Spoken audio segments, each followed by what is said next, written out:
This time tomorrow we'll be on the road,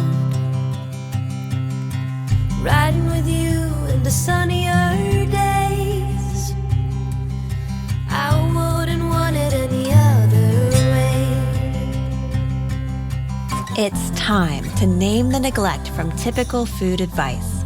Welcome to the Find Your Food Voice podcast, hosted by me, Julie Duffy Dillon. I'm a registered dietitian with 20 years of experience partnering with folks just like you on their food peace journey. What have we learned? Well, cookie cutter approaches exclude too many people, and you don't need to be fixed. It's not you. It's not me. It's all of us. Only together we can start a movement and fix diet culture. And we will. Let's begin with now. I wanna see how the world turns round. Let's go adventure in the deep blue sea. Home is with you wherever that may be. Home is with you wherever that may be. Hey there, Finder. Welcome to episode 356 of the Find Your Food Voice podcast. I am Julie Duffy Dillon, registered dietitian and your host as you are navigating your complicated history with food. Is it okay if I call you a finder? How does that sound to you? I am just kind of like playing around with it, but I know that if you found this podcast, you are probably trying to recover from your eating disorder, or you're trying to quit diet culture, or maybe even you're a clinician helping people do this, and you're doing this with your own relationship with food at the same time. So welcome. And I want to help you find your food voice, which is the way that you want to have a relationship with food on your own terms while we are all living in the muck of those systems of oppression like diet culture that are just trying to fuck with us. So this episode is a listener episode. And well, it's not a listener episode, it's a listener question episode. And this is a chance where listeners just like you can ask me a question about their complicated history with food, and I can do my best at trying to unpack it. So if you have a question for me, I would love to read your question and maybe answer it on the show. You can send your question over to info@juliedillonrd.com. You can also send your letter to food there. And remember, I'm still taking Dear Food letter submissions for upcoming episodes of this podcast and the Find Your Food Voice book. So you can send those to that email address I just mentioned, info@juliedillonrd.com. Or you can actually go and submit it in a Google form at julieduffydillon.com/submit letter. I would love to have your letter or your question as a part of this podcast or the book. So send it over. I haven't gotten your letter yet, and I haven't gotten your question. So I will be awaiting in standby for those. So here is this episode's listener question. Is it possible to give up dieting without replacing dieting with something else, which feels like an uncomfortable diet culture vacuum for me? Any suggestions? Okay, so there's a lot to unpack, and I'm looking forward to answering this question after a quick sponsor break. Welcome back. And I'm excited to unpack this listener question, but let's go through it one more time just to refresh our memory.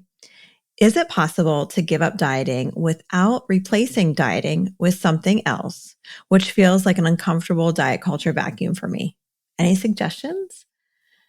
So this can be very complicated, and I was able to correspond with this person to kind of get a little bit more about what they were looking for, like what kind of insight. And this person explained that as they have tried to move away from dieting, they have found themselves not necessarily in a diet, but kind of sucked into something else that ends up being a lot like dieting, and just not really aware that there could be these other, we're calling them like side monsters, things that are like just diet culture adjacent. Some of them are still like 100% in diet culture, but some things that may just be adjacent to it that are doing the same thing. And in a nutshell, what I will say as we unpack, I'll give some examples if this still isn't clear. But one of the things that I encourage you, listener, to do is to look for the spark.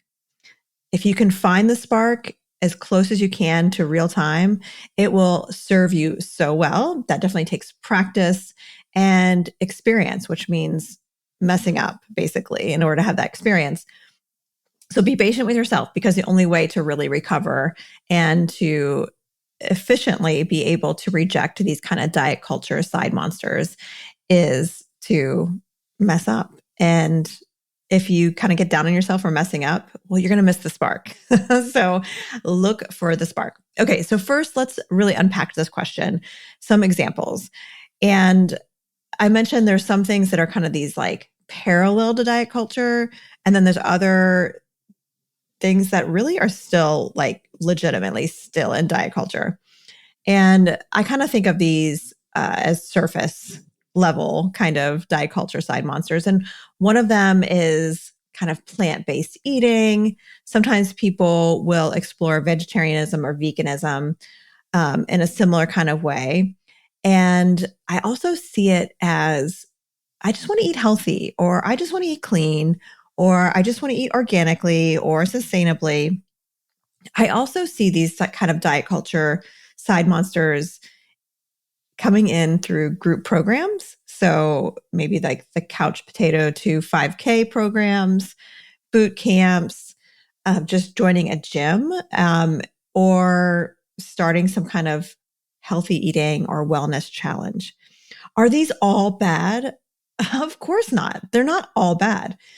Just like vegetables or salads or fruits or exercise are not bad. It's just those are the tools from these oppressive systems to really con you into thinking that you're too much. So the tools themselves are not necessarily bad, but when they're used to distract you from all these other really horrible things, then yeah, they're being used for evil instead of good. So, if you're exploring veganism or vegetarianism or wanting to eat more plants, that is not necessarily bad. But if you are finding some of the things that I'm going to talk about in a second, I want you to pause. But, there's people who want to explore a more sustainable way of choosing foods. They value sustainability. So maybe that's what it's providing. Or there can be some social wins to group programs that could be fun and maybe even like a challenging way to move your body. Those are all positive. But there are some things that can kind of get clicked into place, again, that can suck you in just like another diet. Outside of these kind of surface level, still food or exercise related, I think there are some outside of food that I've noticed to also be these diet culture kind of side monsters. And one is skincare. So I've had many clients, as they're moving away from dieting, have explored this kind of skincare regimens, sometimes even buying into like MLMs or multi-level marketing, sometimes starting to sell it and kind of joining a group. There's even folks that I've talked to who have, and this may push some buttons, and I hope you will let me explain it before, I don't know, it's okay, you can judge me. But there's also some folks who I've worked with who have explored different religions that have ended up sounding a whole lot like diet culture. Are they all bad? No. But they could be replacing the role diets played in your life and be equally harmful. So what I want you to know is some of these diet culture side monsters, what they can be doing is offering you, especially as you're rejecting diet culture. And like, as a community, as all finders here, right? We're all trying to do something that is pretty radical. And for some of you listening, rejecting diet culture, not only is it an anomaly maybe in your community, but it also is letting go of a layer of safety. So it can be extremely radical and risky. So moving away from that, some of these other kind of side monsters waiting in the wings, these group programs or MLMs or religions, they can offer you something that diets were trying to offer you too. They can give you kind of like a reassuring hug, like a friend would give you, something like, you don't have to worry. And it could be, again, as surfacey as just like a new skincare regimen. And I say that because, I mean, all you have to do is open TikTok and watch some of those. Like people get so into their skincare, sometimes only using one kind of brand. And then again, getting into like selling it and just being so rigid with this is the only one, this is best, this is good. And it becomes all consuming. A new kind of way of identifying yourself, having a new way to belong feels really good. And again, that any kind of new way, new behavior, new club, new group, it can first feel like a reassuring friend's hug. And then as it begins, especially maybe like starting to prepare, maybe you are starting to learn about a religion, or you are starting to look through an MLM's product like suite and just like learning how to sell it. Or it could be getting all the equipment you need for a new group program. Those are like the signs of like beginning to start something new, which can be very hopeful. That's what I've noticed over the years that diets do for us. They provide this spark. And that's why I said in the top of the show, look for the spark. If you notice a spark, they feel so good. Just like that reassuring friend's hug. It feels so good to get the spark. But it also is a sign that there's possibly something that could hurt you around the corner. That spark feels hopeful, and that feels so fucking good because it means something better is around the corner. And I also see this is where the seductive fantasy that we've experienced over and over again with diet culture, it gives us an idea, a hopeful dream of our future self. It's alluring, especially if it's like, oh, I'm going to be alluring. It can provide a picture for us of a future self that belongs. Remember, diets do that for us, right? It may help you to fit in. It may help you feel safe. It may actually help you be safe. Some of these different types of diet culture side monsters also may be promising this future self that's going to be rich, to have actual more money, or maybe rich with other things, again, with popularity, with access to more things, to being in a club. There's a lot to some of these diet culture side monsters where the spark has a lot to do with finally belonging. And with that spark, if you can notice when it happens, whether it's being sucked into dieting again, or some of these like side monsters, something you need to know is when you're getting that seduction.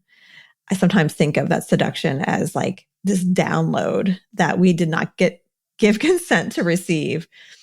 In that moment, we're getting distracted.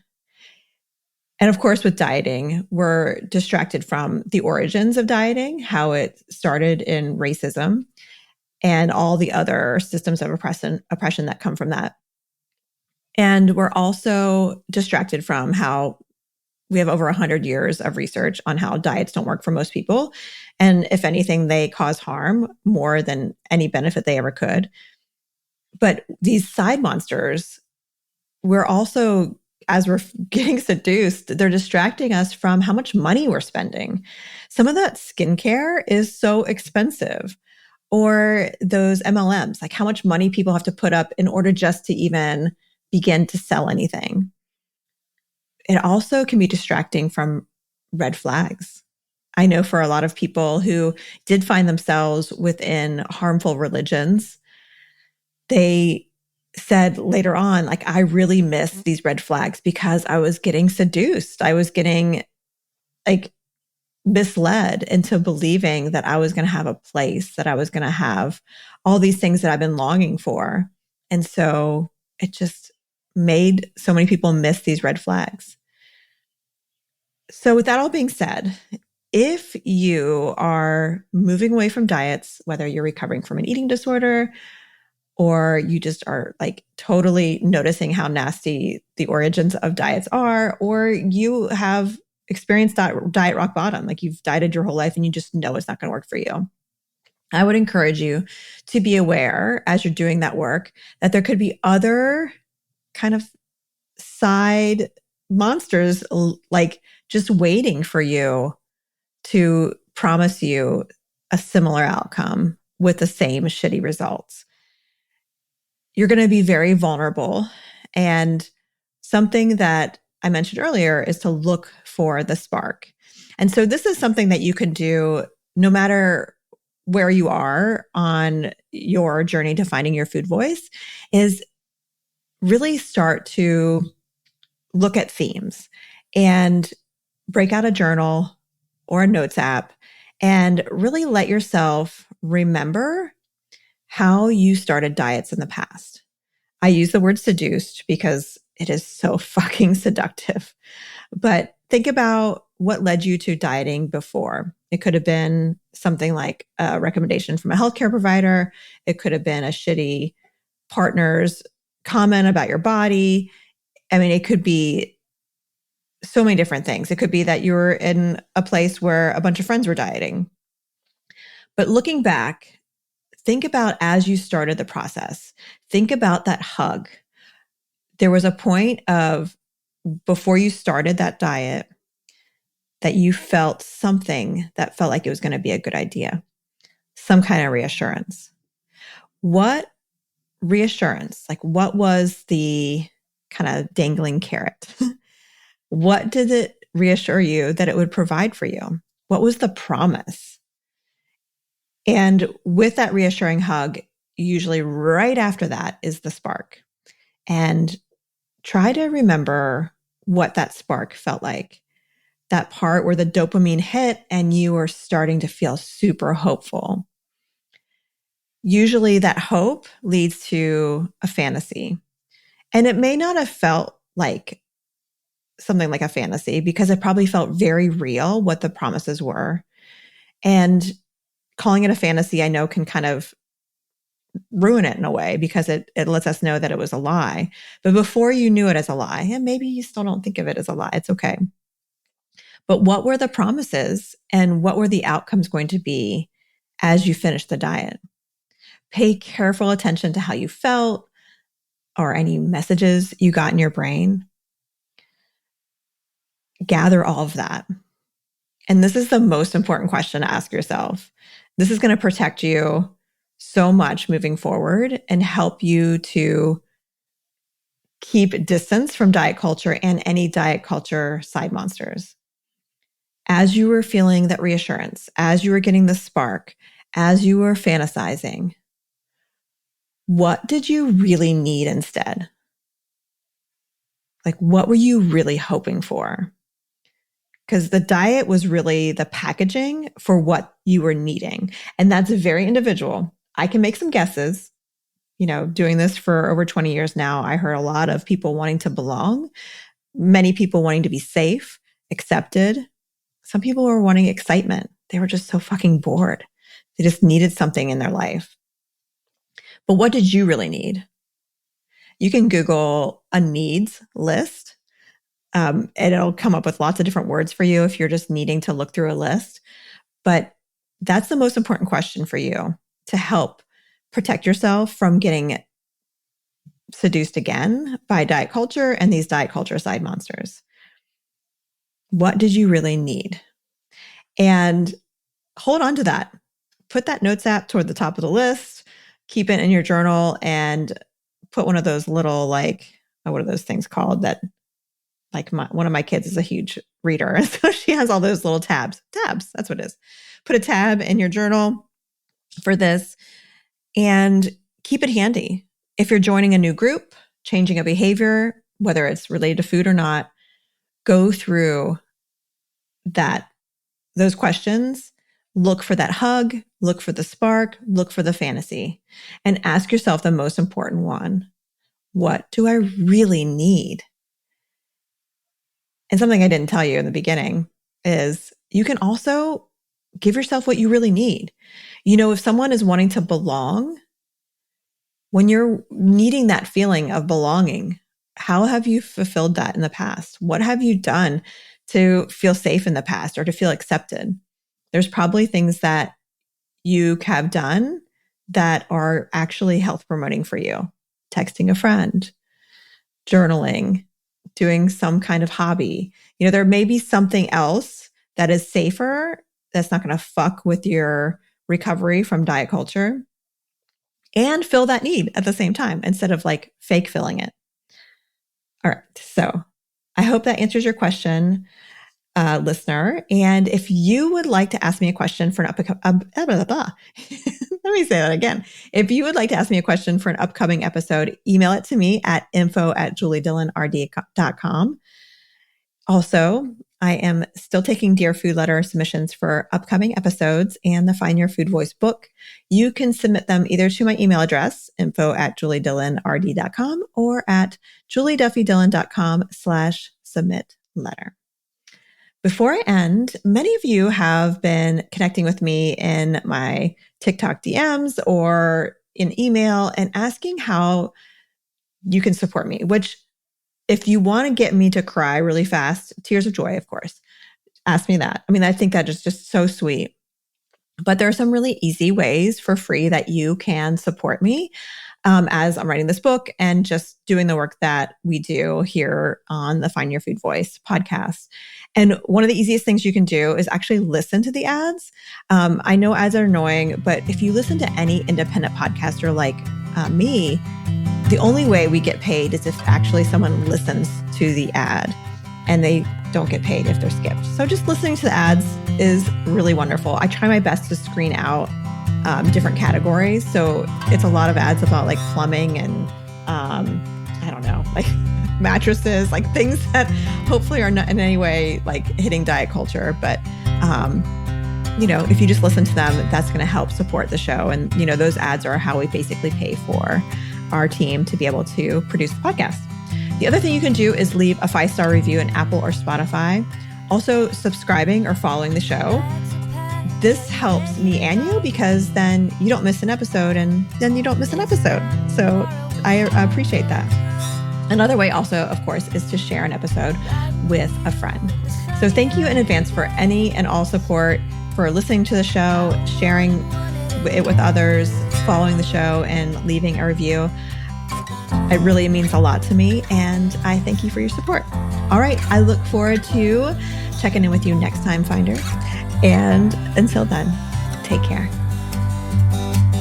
Thank you for listening. I am Julie Duffy Dillon, and this is the Find Your Food Voice podcast. Ready to join the anti-diet movement and take the Food Voice Pledge? Go to julieduffydillon.com and sign your name to the growing list of people saying no to diets and yes to their own food voice. The Find Your Food Voice podcast is produced by me, Julie Duffy Dillon, and my team of kick-ass folks. I couldn't make the show without Yelly Cruz, assistant producer and resident book fiend, and Colleen Brebner, customer service coordinator and professional hype master. Audio editing is from Toby Lyles at 24 Sound. Music is Fly Free by Hartley. Are you looking for episode transcripts? Get them at julieduffydillon.com, where you can also submit letters for the podcast, give us feedback, and sign the Food Voice Pledge. We need your voice to end diet culture. We literally can't do this without you. Subscribe to the Find Your Food Voice podcast to get weekly inspiration and education on how we can defeat diet culture and reclaim our own food voice. I look forward to seeing you here next week for another episode of the Find Your Food Voice podcast. Take care.